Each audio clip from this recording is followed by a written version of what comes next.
all over the place. So anyway, my name is Henry Lyons. I'm a member of the Adult Ministry Committee, and myself and my daughter Kendra, who is there in Memphis, will be today's class conveners.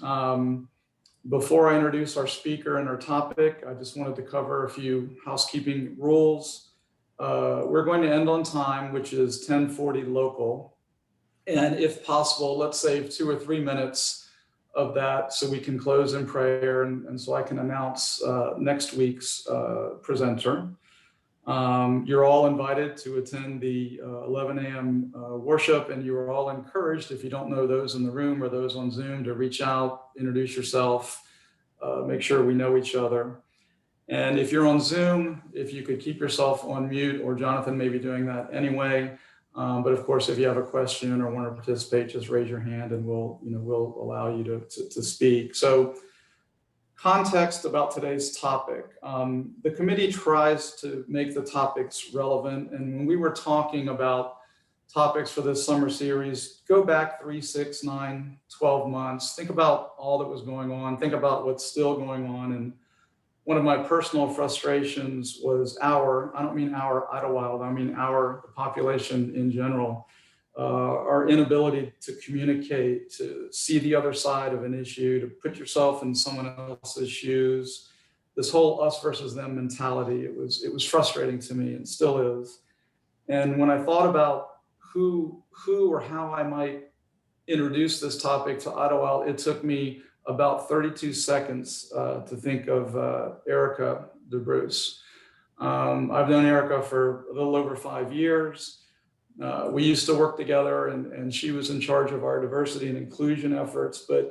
And you can read her bio, and I'll give you a little bit of it. But while those are big words, but what Erica really does, and I'll embarrass you a little bit, is she takes conversations that are hard or that could be awkward or could be uncomfortable, and she makes them totally comfortable, and she makes them just what they're supposed to be, is conversations. And she has taught me just how to think things through and how to get out of that us versus them, and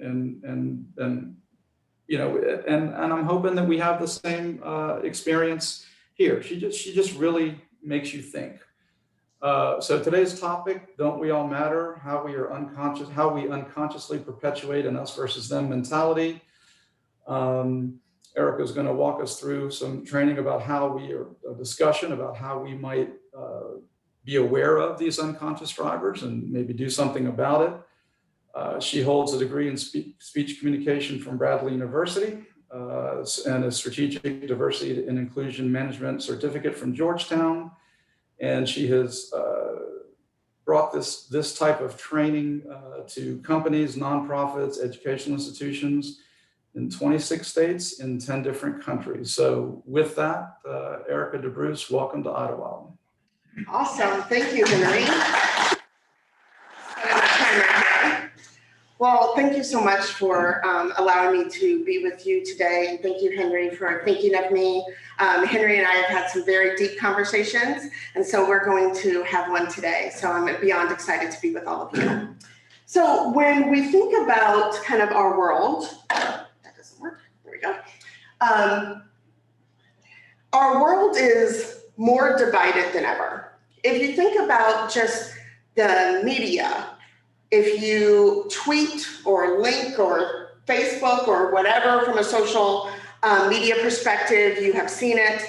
When we think about just the things that are going on, regardless of your position and where you stand, I think we all can agree that we are starting to kind of feel a little bit of a bigger divide. And this is basically because as people, we still haven't figured out that over time and from the very roots of who we are, we still prefer to be with people who are like ourselves. And so we have to understand that this is shown in the age that we live in, right? So this idea of the Great Divide is what I love to call it. When you think about all of these things that are happening today, this sense of divide, this sense of conversation, this sense of us versus them. Again, it doesn't matter what your opinion is on the topic. The fact is that you have an opinion. And what is interesting about what is happening in the last definitely last year, the year before last, is this idea that instead of us thinking about, you know what, I disagree with you on that point, or I disagree with you on that topic, now it is becoming, I disagree with you.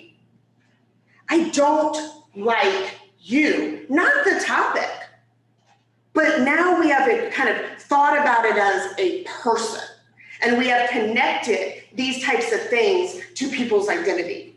And so when you think about why this is happening, there is significant research on the fact that social media is driving this. Social media is becoming a self-fulfilling prophecy. This idea that as we like things that are on our social media, we like them, and there's an algorithm. I can't say that word and specific. I'm just letting you know. Out of all this work, I can't say those two words. So it is the mathematical equation that says, I like this, and therefore I'm going to give you more things that you like. This is the reason why when I like a cute little kitten, my entire feed becomes nothing but cats. But how this shows up in regards to this us versus them mentality is that over time, we are now only seeing and hearing what we like. We also have, over time, the media and our news outlets. Like, I remember that there was a time that there was just 4 news outlets. My parents remember a time when there was just one. You sat down around the television and you listened to one source of news, right? Then for me, it was like Dateline, and there was like the NBC News and CBS News. Like, that was all you got. But now we know that there is CNN, right? Bloomberg, there's the idea around Fox News and the list, MSNBC. And the idea is that we're getting our facts from a narrow point of view. And we're turning into the channel that makes us least nauseous, right? Which happens to be one that's closer to what we believe. So over time, we're really just breathing our own exhaust. And so what happens is that it creates a concept in psychology called tribalism. Tribalism is the fact that we as people naturally go into a group. We do it unconsciously without thinking. We have the people that are like us, and we're going to talk about that a little bit more. But the tribalism piece is that this is a product of us versus them. This idea that when we see or watch a news channel or we're in our social media, we are going, yeah, that makes sense to me. Then we're talking to our friends and family who are similar to us. And we're like, yep, that makes sense to us. And then over and over, we go, oh, wait, hold on, you disagree with me. And now it becomes you disagree with us. The opposite of us is them. We make that really simple in our brains to say, well, all of them think that way. Ooh. It's interesting research that did a review on Whole Foods versus Cracker Barrel. Taking the idea of Whole Foods and Cracker Barrel being able to predict what your political affiliation was. If you're Cracker Barrel, you're one type, and if you're Whole Foods, you're another type. Think about that for a second. Think about how divisive we've become, that is our metric of determining, are you like me or you're not? And so then when we think about this idea of this tribalism, then we stop thinking about objectivity, factual, logic, rational, to this is how I believe and it's deep into me and therefore it just is.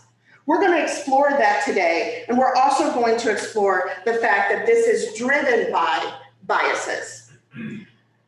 Nowhere have we seen this us versus them mentality, this tribalism, than what happened last summer with Black Lives Matter, All Lives Matter, Blue Lives Matter. Now, I think it's fair to say in front of all of you that I am Black. Right? We're all right? Yeah? Are we good there? Can we get past that uncomfortable? I know I'm Black. We know I'm Black. Okay. So this idea of Black Lives Matter, my us is my community, my family. So I'm thinking about it from my tribe. Make sense? But then in addition, what's very interesting about this movement was that because it was surrounding police, then the police said, law enforcement said, hold on, wait a minute, you must be against us. And therefore came Blue Lives Matter. And then the folks said, wait a second, I don't know, maybe pink? No, I don't want to be Black or blue. Darn it, all lives matter. But here's what's interesting about this concept is that we spent so much time on terminology that we lost sight on the intent of each movement. This is over time. So when we talk about this concept, we need to understand why this happens. And that's what we're going to talk about today. So we've already talked a little bit about the Great Divide. We're going to talk about us versus them mentality and why it happens. We're going to do an activity on unconscious bias. That means that I'm going to need you to talk. So my introverts, I want you to get warmed up. I know some of you are already avoiding eye contact right now. I've already seen it. We know what the floor looks like and the ceiling is white. But at the end of the day, we're going to talk about it. We're going to talk about what do we do differently and how we bridge across differences. All in 36 minutes. So the only thing that I'm asking you to do today is that as we talk about this, I am going to do my best to make it comfortable. But you have to put yourself in a mental space of learning. I'm just asking you to be focused on the content. And here's what's interesting, this piece is really important. When we do work in this space, our brain naturally goes to either or. Think about it, right or wrong, just or unjust, good or bad, moral and immoral. Those things are really absolute. My dad's favorite was like, they all jumped off the bridge. Like, nope, they're crazy, not us. But this idea of either or mentality, what I'm asking you to do is live in today in the gray space. That my opinion, which by the way, I guarantee if I do it right, one of the things I say you're not going to agree with. But I'm just going to ask you to say, can it be that Erica's true and I'm true? That's how we start practicing that. Listening to absorb instead of exploring whether it's right or wrong, validate. Notice that I say personally and professionally, this work does both. I do marriage counseling. I don't, but a lot of people have taken my stuff back home. And they committed to action. My husband, bless his heart, he has been through a lot of sessions and he's just like, I don't want to talk about it anymore. Can I please just watch the game? And then finally, to participate as much as you feel comfortable. Okay, so let's get in it, us versus them. What I love about an iceberg, what do we know about an iceberg? The most of the critical mass is where? Under the water. See, what's interesting about people is we have a tendency to look at people based off of what we see and think we have them pegged. Our brain does it automatically. We make up a story about them, right? We'll do that maybe, for example, if you're meeting someone in the store, they look a little disheveled, you're like, whoo.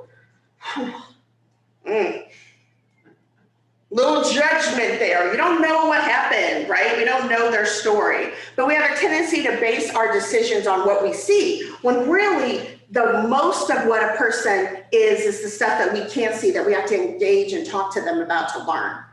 One of the things that's interesting about all of these things is this is what makes up your background, the things that you see and the things that you don't see. Background is your upbringing, how you were raised, who you were raised by and where. The people of authority who told you this is who we are. They did that in a way like statements like, we don't say that in this house. act that way. We all go to church on Sunday. We sit at the table when we eat. Raise your hand if you have said something like that to a child in your life before, right? That restatement, yes, right? We say that all the time to help our children know you belong to us. And then applying what my dad says, they can jump off a bridge, but we ain't. Those folks over there could do whatever they wanted to. Clearly delineating between us. That is our background. One of the things that you don't know about me by looking at me, just what is above the surface, is that I'm actually multiracial. My mom is white and Cherokee, and my dad is black. So she has red hair and freckles. And if it was a sunny day, she would be out there trying to get some sun. She's putting that coconut oily stuff on her. I'm putting SPF 712. Like, it's completely different. But I have to share that with you. Does that make sense? You have to know that. You're not going to see that by just looking at me. Now, what's interesting is our background drives the brain's way of putting people into buckets. We do this all the time, by the way.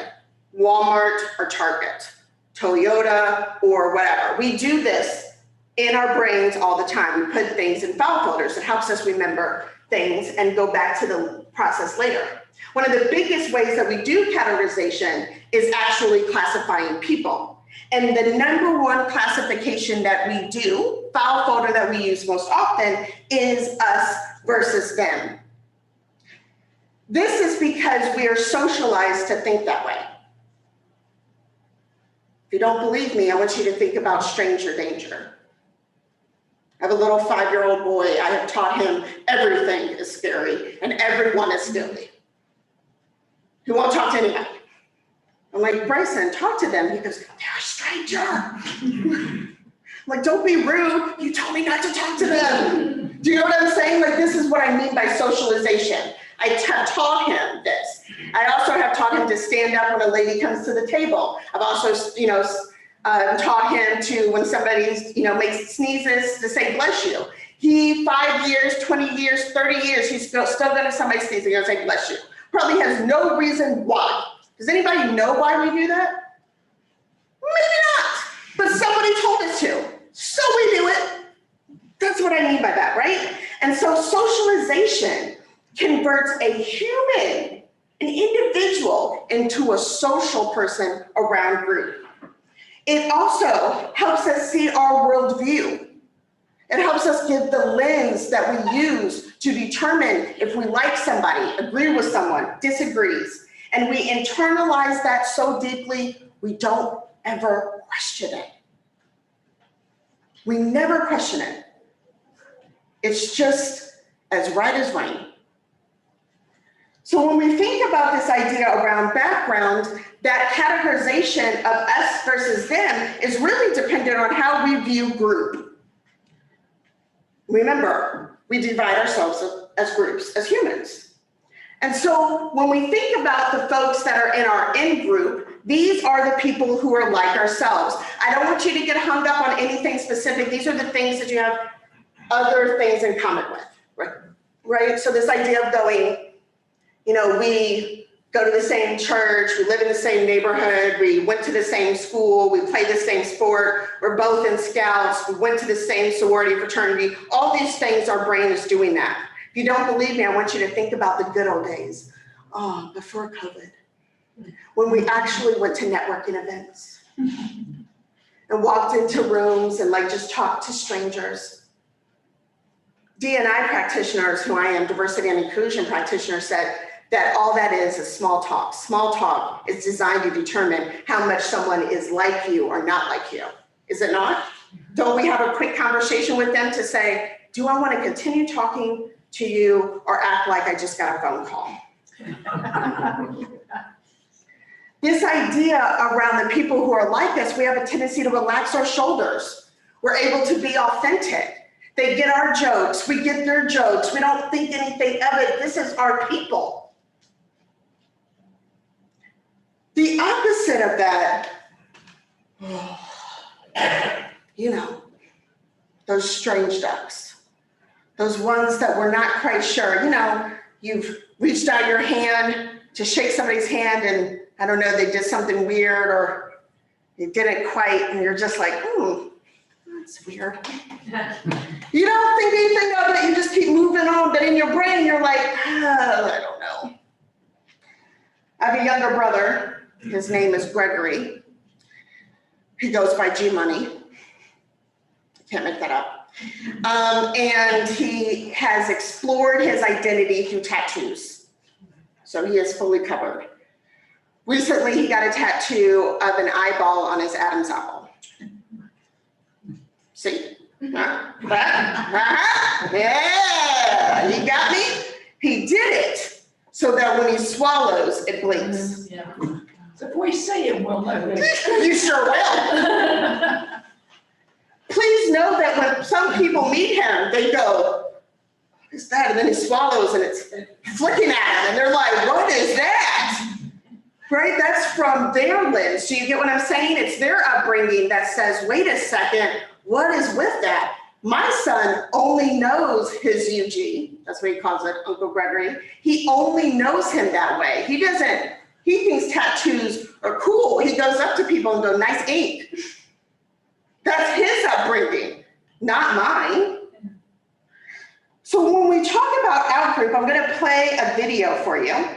It's a quick commercial. I just wanted to give you an example of what out-group looks like.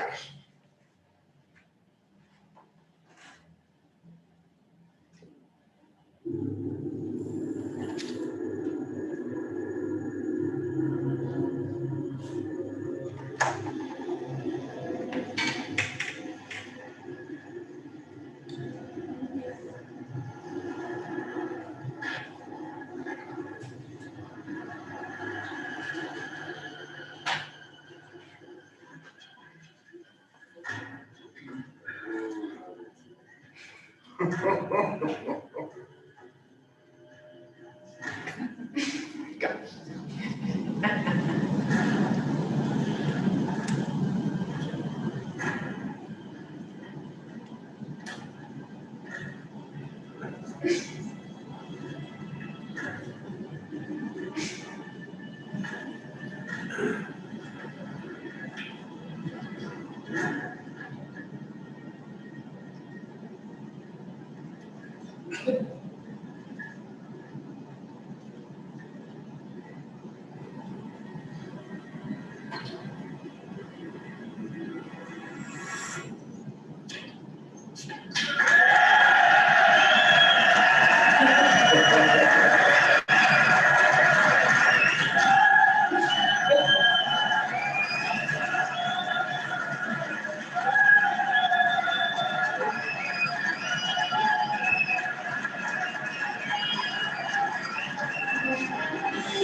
That's fear.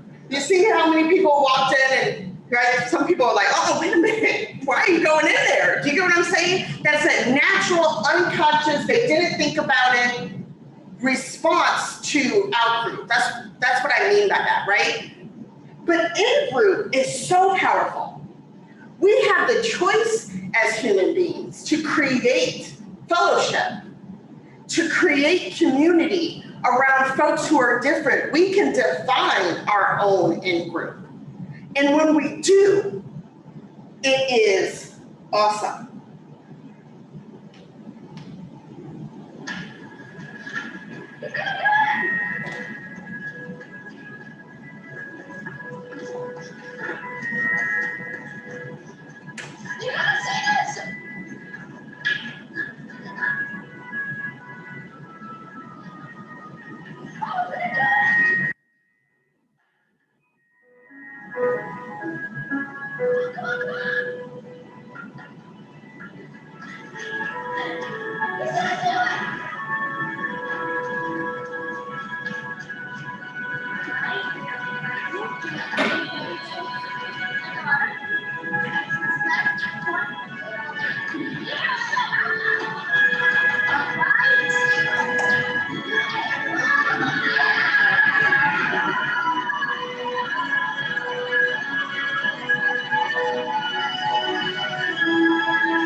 can create community.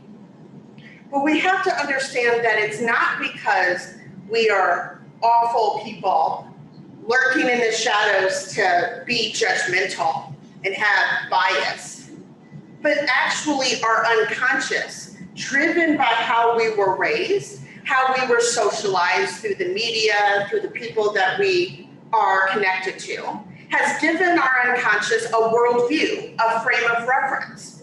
So for us to better understand that, we need to understand the concept of fast and slow brain.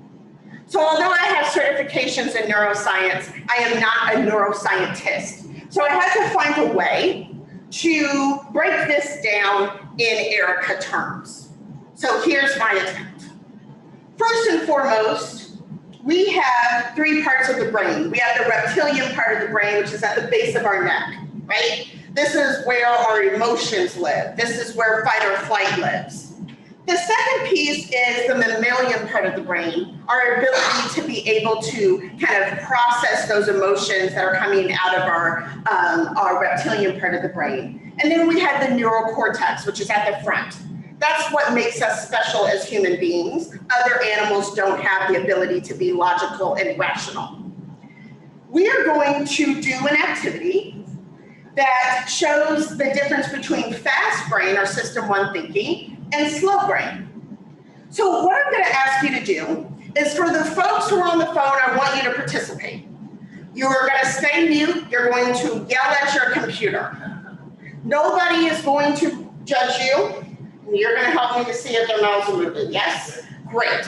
In the room, I want you to read the color. Okay? If you are colored impaired or colorblind, you will be able to watch all the shenanigans and we'll be able to talk about it at the end. Okay? So the only thing you're going to do is, I'm going to click kind of fast. And the only thing I want you to do is read the color that you see on the screen. Ready? Just reading the color that you see in the screen. The key is you have to say it out loud, because then nobody can hear you. Are you ready? I'm skeptical. Are you ready? Okay, here we go. So you're just reading the color. Red, yellow, green, blue, green, red, yellow, blue, yellow, red, yellow, blue, blue, green, red. Oh, look at you, all stars. Excellent. What we just did was fast brain. Color reading is something we do with our fast brain. We learn it. We learned it so long time ago. It's embedded in what we think. We don't have to think about what color it is. We just know it. We also use our fast brain to read. We read all the time. How many of you have ever read something, read all of it, got to the end of the page, and have no idea what you just read? Right? And you're like, what did I even try? Your fast brain is like, I know what you need me to do. I'm going to read it. Your logical part of your brain, your slow part of your brain, has to say, no, seriously, I need to remember it. And that's when you'll like maybe close your eyes or repeat it over and over again to tell your brain, no, I need you to retain that information. What's interesting about our fast brain is that our fast brain is where safety danger lives. This is where our instincts live. Ladies, when you're walking down a dark parking lot, you feel kind of the neck, your hair on the back of your neck. That's driven by fast brain. In addition, this is where your autopilot lives. Your autopilot, I've called it autopilot because how many of you, when we used to go to work, when we used to go to work and drive all the way to, you leave, you get in your car, you're driving all the way home, and you got home and you do not remember how you got there. Has that ever happened to anybody, right? That's your autopilot going, oh, you want to go home? I got it. The only time your brain needs to realize it is that if there's a detour or something that makes you have to think.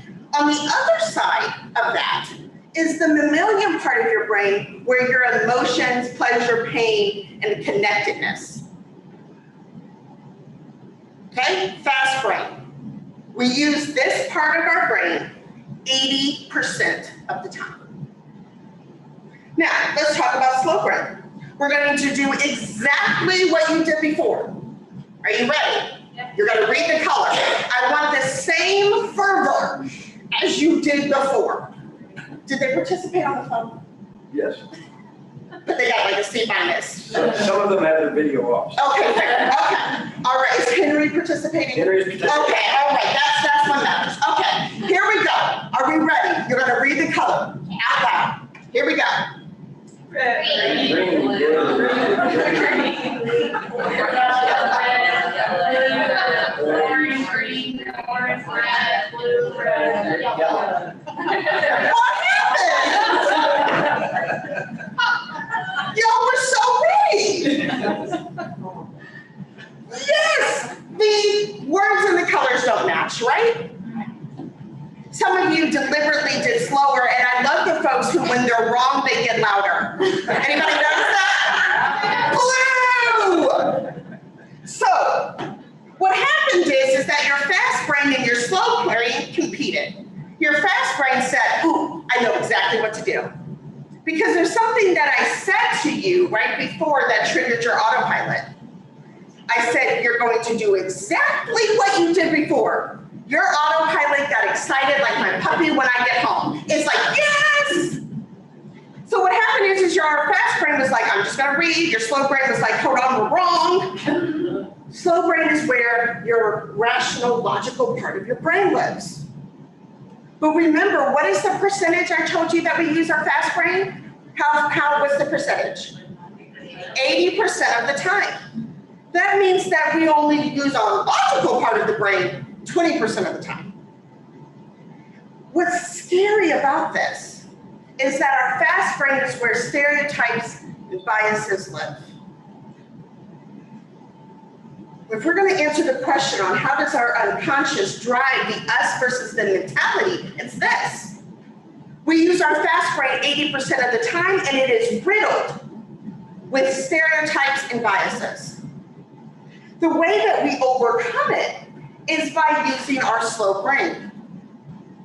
When you see my brother walking down the street and he is swallowing, it's not scary, I'm gonna run across the street. It is, I wonder why you got that tattoo. Do you see how my logical part of my brain is activating that? Even saying, why am I scared of this person with a really weird tattoo? That just slows me down just enough to be able to do this part. See, we see the world as we are, not as it is. So as we look about where do we go from here, the questions really are, is that we gotta figure out a way to bridge the divide. We gotta use our slow brain, not our fast brain, that's perpetuated with stereotypes and biases that is fed to us by breathing our own exhaust. If I am in a feed, social media feed, or watching a news program that is just giving me the same information, I'm not being able to use my critical brain by saying, is this true? Is this real? Is this everyone? So we're going to close out by choosing responsibility, building community, making connections across difference, and preparing for the challenge that will entail. We're going to start first and foremost by choosing responsibility. Here's what's interesting. Responsibility and guilt is sometimes hard to differentiate. Guilt focuses on the mistake or the error, has a tendency to be rooted in the past, and I'm constantly thinking about what I did and how am I going to respond, being reactive. And then responsibility centers on action. It's focused on the future. It is proactive. What I'm trying to tell you is that it's not rational for us to think about everything that we have done in the past. What should we have done differently? What I would like for you to do is to focus on what can I do now? What should I be doing? How can I engage differently. That's taking responsibility and moving from guilt. Because we gotta get out of the blame game. And that's what happened with Black Lives Matter, Blue Lives Matter, and All Lives Matter. We talked about blame. We didn't talk about how do we, as individuals, own the change that's needed. See, what got me as a Black person was that in these discussions about Black Lives Matter, Blue Lives Matter, All Lives Matter, we lost sight of the fact of why would a group of individuals have to say out loud that their lives matter? Isn't that the critical question?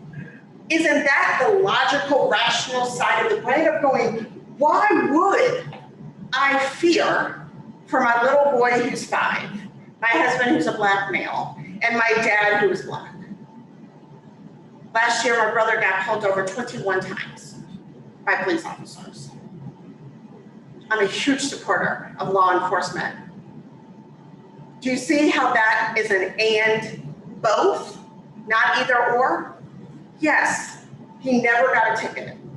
They wanted to make sure that his car was his, and that yes, they wanted to make sure that he was not intoxicated.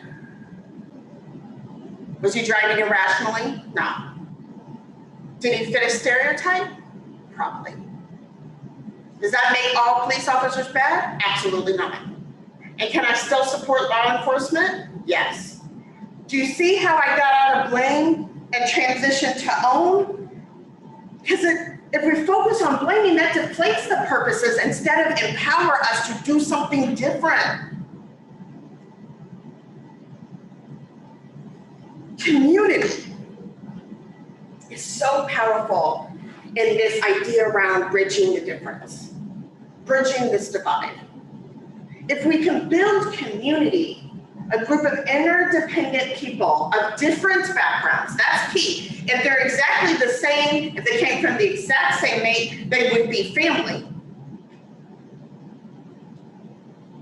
At work, I try really hard. I'm like, I don't want us to be a family. There's some people in my family I don't like.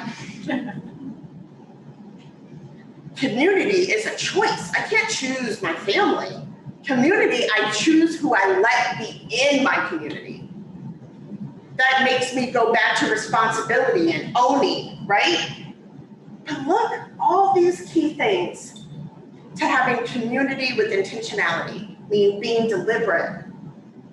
You don't just need shared identity, but a shared destiny that you feel like you guys are going in the same direction, that you believe that we're all in this together. I can't get to that destination without you, and that our values are the same, we're connected in some way, and that I'm able to be my authentic self, and so do you.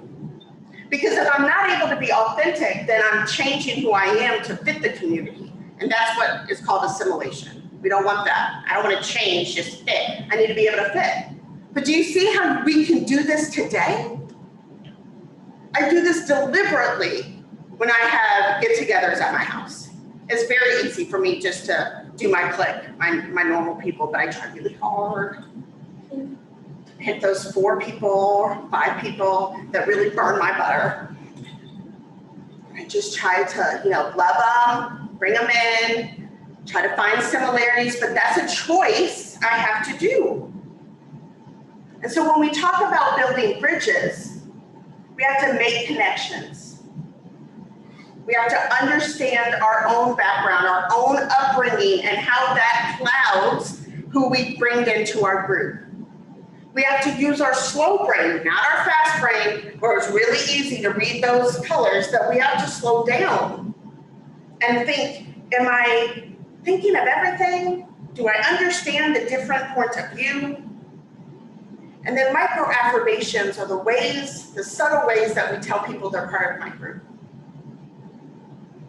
It's affirming. Instead of, when I went to school, I'm married to my high school sweetheart. I met him when I was 15, and he wrote me a note, will you go out with me, yes or no, circle 1. He got me right there. I was like, yes, heart. Gave it back to his friend, who gave it to his other friend, who gave it to him. Oh my God, it was so great. That doesn't happen anymore today. He has to send me micro affirmations to say, I dig you, I like you, I would like to hang out with you. We have to think about that deliberately in our marriage, because if not, I can still hang up on the fact that he has not hung up his towel after using his shower after 23 years. I'm over it. I'm working on it. Not quite yet. But my point is that we do that deliberately. And so that means that we have to have that judgment are assumptions, not truths.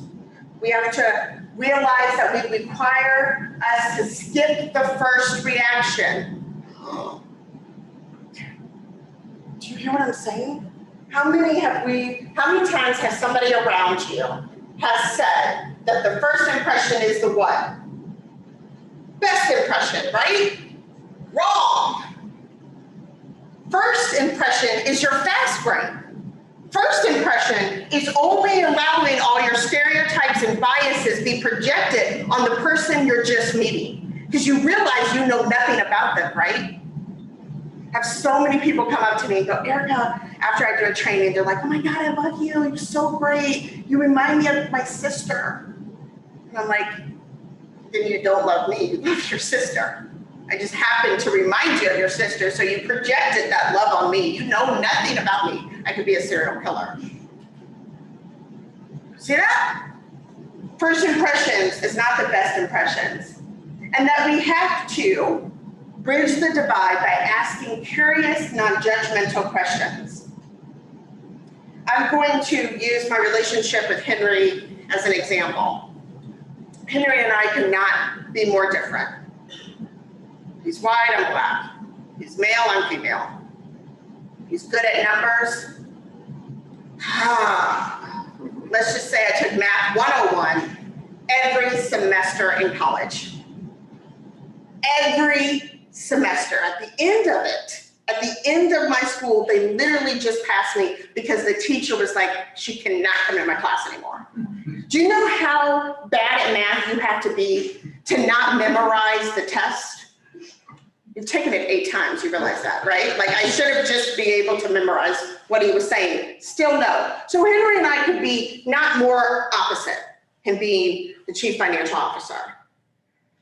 So when we've had conversations, we do this. We ask curious, non-judgmental questions. We've had conversations on Black Lives Matter, which was difficult. But by him asking, help me understand what is going on in the world. How does your community see it? Curious, non-judgmental. Instead of, you guys are just marching and, I mean, you're saying all police are bad. You know, why do you think that way? Whoa, whoa, whoa, judgment. Do you see how that question comes up? Do you see how I frame that question? So I'm going to end with this, and I'll leave this up as we close out today. I think the fact that you all are sitting here today, either in person or on the phone via Zoom, willing to just learn a different point of view, you should get 2 gold stars. The only thing I'm asking you to do differently today is to find a way to open the flow of information that you receive. That's it. Question, do I have both sides? Am I seeing a different perspective? Am I asking one of the best questions, which is why?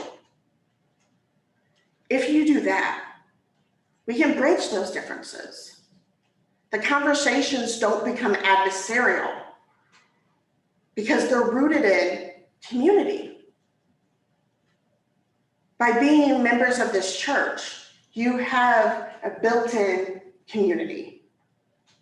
The question really is, and I don't know this, is are you letting folks in? Are you engaging with the other? How are you doing that? I really appreciate you allowing me to have time with you today. Thank you very much, and I'll turn it back over to whoever I am supposed to. All right, thank you. Thank you.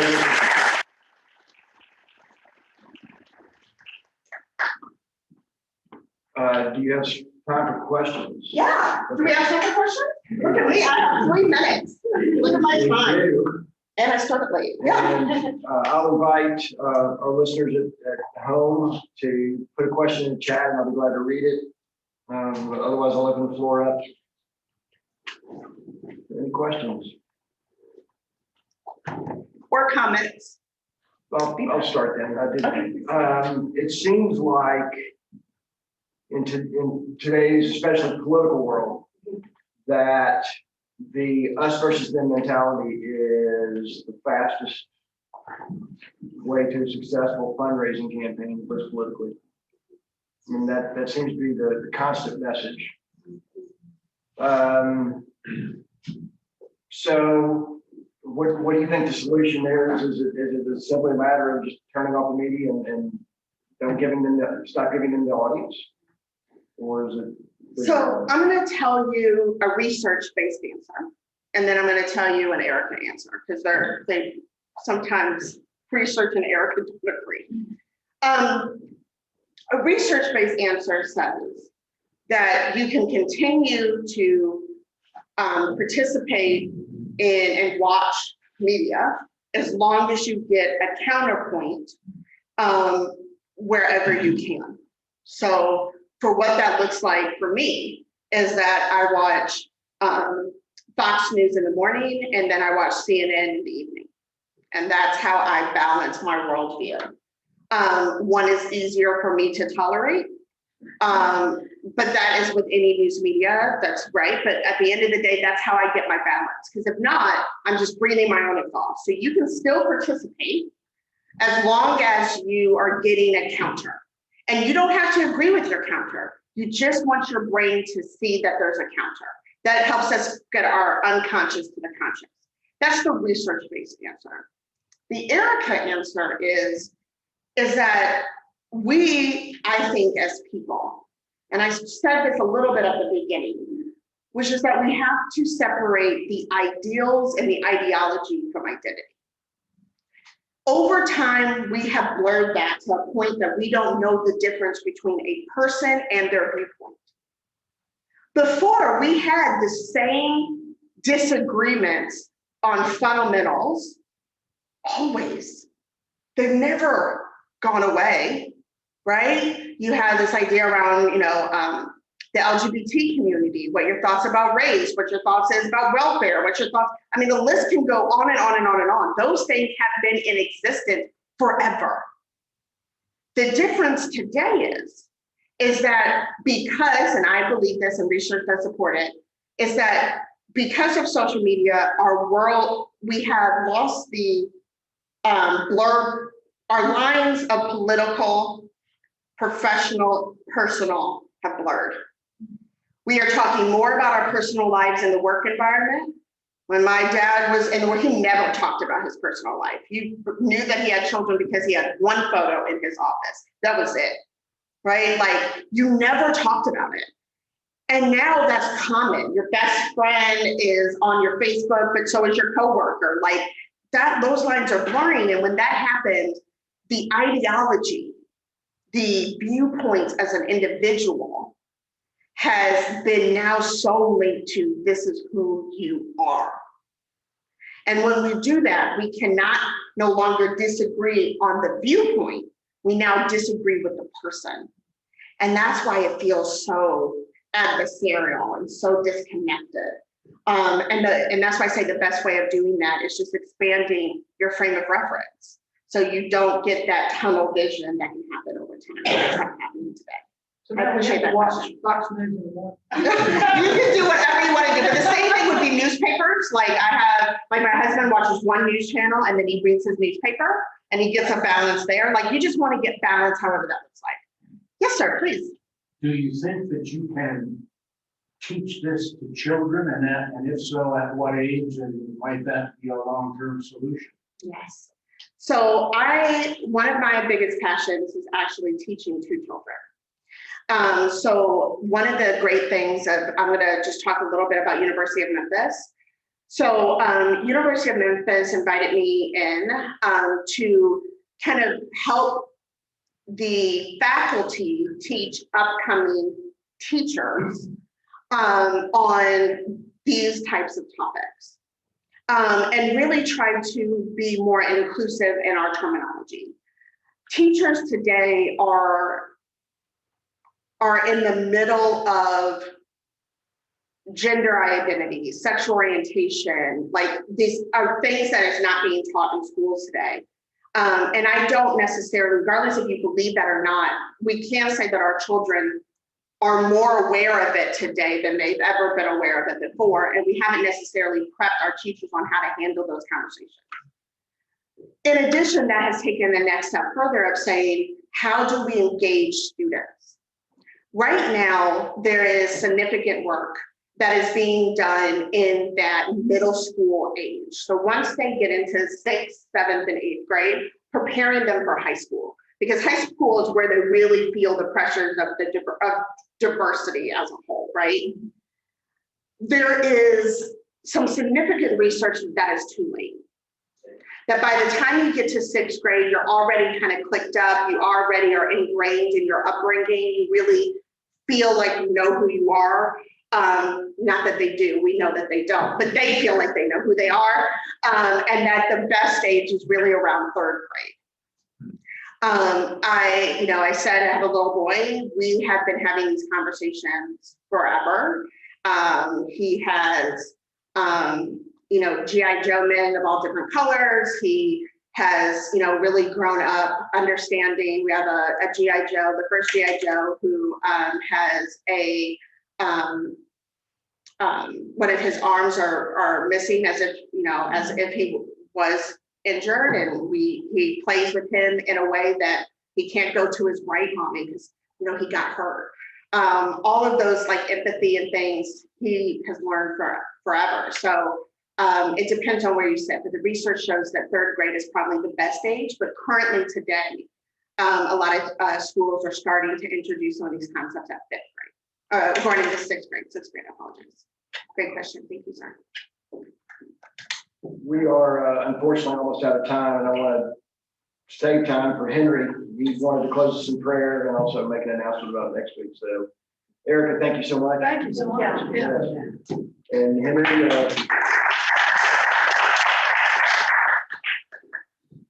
Thank you, Jonathan. Thank you, Erica. And as a friend, I will tell you, I had high expectations and you exceeded them. So just thank you for the insight. We appreciate it. A reminder to everyone that next week, July 25th, the topic will be Recovery, Growth, and Development, Inspiring Hope. And it will be a conversation about the journey of our schools during COVID-19, with an emphasis on fear, hope, transparency, innovation, and humanity. It'll be led by Yetta Lewis, who is the co-founder and CEO of the Gestalt Community Schools. And it sounds like or will be a great topic. So if we could just pause for 30 seconds, clear your mind. I will close this in prayer. And again, thank you all for being here today.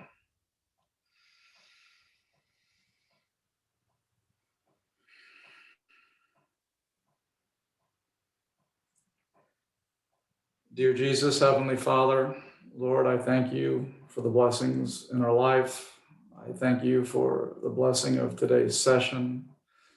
I pray that we were able to listen with open minds, that we will continue with open minds, that these lessons that we learned, or the concepts that we learned today, that you will give us the strength and the courage to implement them as we go through the rest of today and as we go through the rest of our future. In your heavenly name we pray. Amen. Thank you, Henry, and thank you, everyone at home. Have a great week. Hope to see you next week.